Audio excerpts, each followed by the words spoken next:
South. Yeah. Okay, we're doing another move from north-south today. We'll be doing that north-south choke.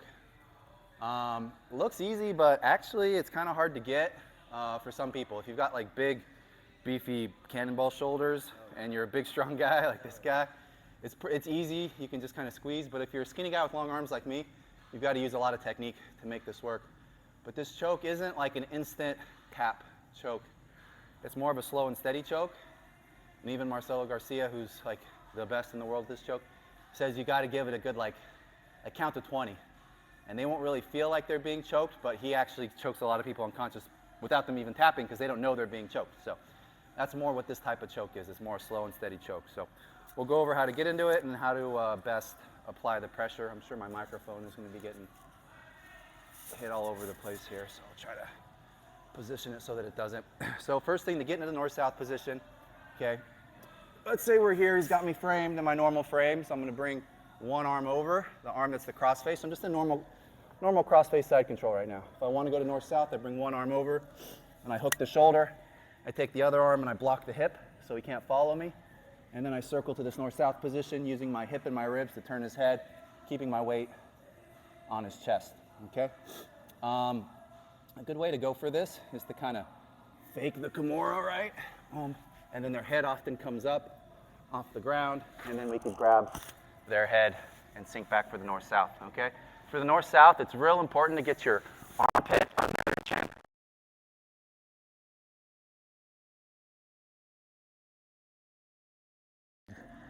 Down as low as possible, palm down with the grip.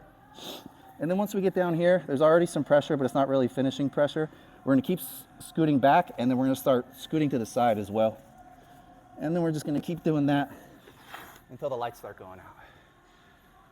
So I was choking for a while there before he really felt the need to tap, but it comes on, right? Yeah. At first you're like, I'm okay, I'm not okay. And then the tap is there. Another way to hit this, yeah, it's a weird choke. It's real slow and steady. It's just enough compression for the walls to start closing in, but you don't feel that immediate need to get out of there, right? It's different.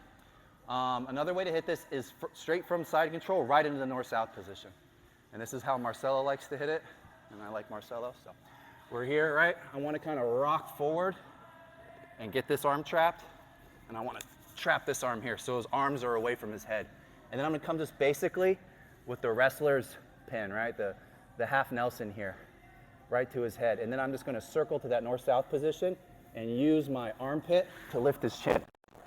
So we're already there in that good choking position. Now we lock our hands, and then we just keep scooting down and away. Down and away. So either way, right? We go to the full north-south, maybe go for that Kimura. We throw the move in there. Or if we're in that side control, and we manage to trap both his arms under his chest, like if he's a real defensive side control guy, just kind of stalling, it's a good option to go there as well. So from the north-south, we're here in our normal side control. I come over, I cup the shoulder, I block the hip, we rotate over, and we get to here, all right? Let's say maybe he bucks into me this way, and then I could snatch it, all right? There's lots of opportunities here. And as soon as I snatch it, I'm sinking back and lifting his chin up, taking this arm out, connecting the hands in kind of a guillotine grip, palm down, gable grip style, and then we scoot down, scoot. So you're using your toes to crawl backwards, and then you're using the turn to shorten the space. So if you look at the space here, this is the space that I have when I have the north-south, right? I could squeeze and squeeze and squeeze, but there's always going to be this gap. But if I scoot back and then start scooting this way, look what's happening to that gap.